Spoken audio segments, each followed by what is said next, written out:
একটি গোয়েন্দা সংস্থা থেকে যেসব তথ্য আমার কাছে পৌঁছেছে তা রীতিমতো এই দেশের অস্তিত্বের জন্য হুমকি স্বরূপ। আওয়ামী লীগ, হিন্দু আর ভারতের এই চক্রান্ত যদি সঠিকভাবে মোকাবেলা করা না যায় তাহলে অচিরেই বাংলাদেশের অবস্থা হবে হায়দ্রাবাদের মতো। জননেত্রী শেখ হাসিনাকে দেশ থেকে সরে যেতে বাধ্য করেছেন। বাংলাদেশকে নিয়ে ভয়ঙ্কর এই চক্রান্তে জড়িত আওয়ামী লীগ, সনাতনী এবং ইসকনের অন্তত 40টি হোয়াটসঅ্যাপ গ্রুপ এবং জুম মিটিংয়ের ভিডিও হাতে পেয়েছে গোয়েন্দারা। গোয়েন্দাদের কাছে প্রাপ্ত এসব তথ্যে যা উঠে এসেছে তা আটকে ওঠার মতো।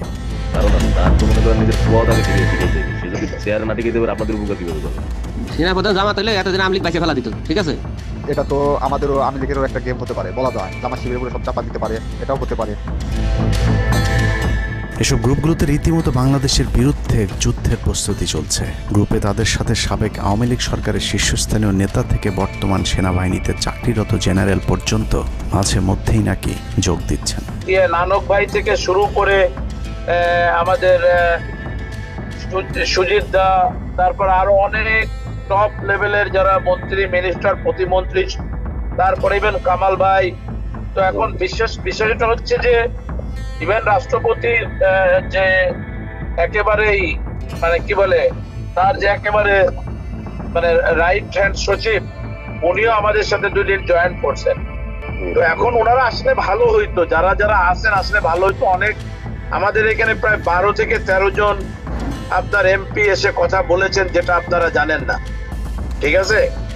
বাংলাদেশে একেবারে টপ লেভেল সামরিক বাহিনীর 4 থেকে 5 জন জেনারেল লেভেলের লোকজন ওনারা এসে এখানে বসে থেকে আমাদের লাইভ শুনে গেছেন। আমাদের প্রধানমন্ত্রী উনি নিজে এসে বসে থেকে গেছেন। গ্রুপের সবচেয়ে ভয়ঙ্কর তথ্য পাওয়া গেছে ভুয়া মুক্তিযোদ্ধা জেডআই খান পান্নার মেসেজ থেকে। আওয়ামী এই আইনজীবী শহীদ সাইফুল ইসলাম আলিফের হত্যাকাণ্ড নিয়ে চাঞ্চল্যকর তথ্য দিয়েছে জেডআই খান পান্না। একটি চ্যাটিংয়ে তিনি লিখেছেন, দাড়িওয়ালা উকিল বেশি হয়ে গিয়েছে, আরও 2-1টারে খেয়ে দেওয়া আদালতে আমরা আছি, এখন অল্প কদিন জেলে থাকলেও 30 তারিখের পরে পুরস্কার পাবা। আরেকটি মেসেজে তিনি লিখেছেন, সুযোগ হাতছাড়া হয়েছে তোমাদের কারণে, কালকে সব হয়ে যেত। পরিকল্পনা ছিল কুপিয়ে মারার পর হিন্দুদের বাড়িতে হামলা হলে ভারত থেকে ট্রুপ চলে আসবে। ওরা যেহেতু হামলা করেনি, তোমাদেরই উচিত ছিল নিজেরা নিজেদের বাড়িঘরে আগুন দেওয়া। পেছনের ঘটনা বাদ দিয়ে 30 তারিখের পরিকল্পনায় মনোযোগী হও সবাই।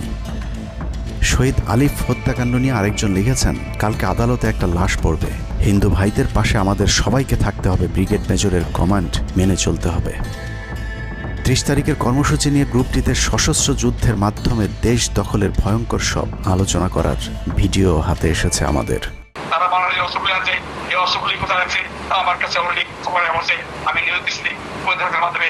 তারা বলেছে 5000-এর বেশি তারা অস্ত্র আছে, M60 রাইফেল, সাইবার রাইফেল আছে, 47 রাইফেল আছে, তাদের কাছে অত্যাধুনিক।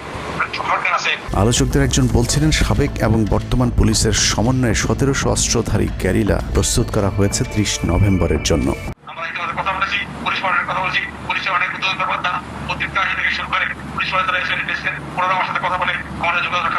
ঢাকা শহরকে কিভাবে ব্লক করা হবে সেই পরিকল্পনাও করা হচ্ছে এসব জুম মিটিংগুলোতে।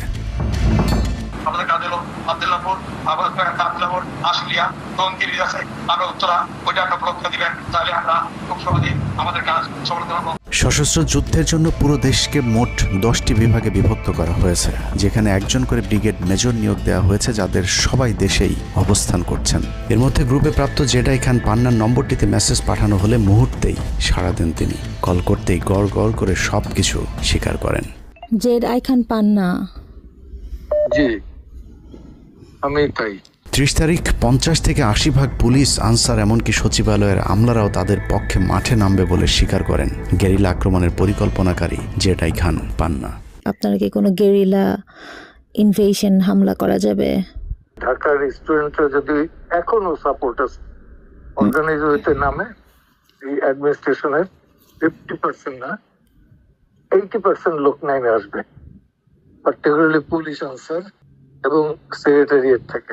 পালিয়ে যাবার আগে এই ভিডিও প্রচারের সাথে সাথে রাষ্ট্রদ্রোহিতার অভিযোগে তাকে গ্রেফতার করতে হবে, তাহলে চক্রান্তকারীদের আরও পরিকল্পনার তথ্য পাওয়া যেতে পারে। ভবিষ্যতে এ ধরনের ষড়যন্ত্র বন্ধ করতে গ্রুপে থাকা সকলের মোবাইল নম্বর এবং চেহারা দেখে শনাক্তের পর দ্রুত গ্রেফতার করতে হবে। সূত্র জানিয়েছে, ডিজিএফআই প্রধানের প্রত্যক্ষ তত্ত্বাবধানে চলছে এসব দেশবিরোধী তৎপরতা। আর্মিকে ম্যাজিস্ট্রেসি পাওয়ার দেয়া হলেও তাদেরকে ক্ষমতা প্রয়োগ করতে দেওয়া হচ্ছে না, যে কারণে আওয়ামী লীগ নেতারা বেশিরভাগ এখনও দেশে থাকলেও তাদেরকে ধরা হচ্ছে না। অতএব সেনাবাহিনীর উচ্চপদস্থ হাসিনাপন্থী অফিসারদেরকে দ্রুত সেনাবাহিনী থেকে সরাতে হবে।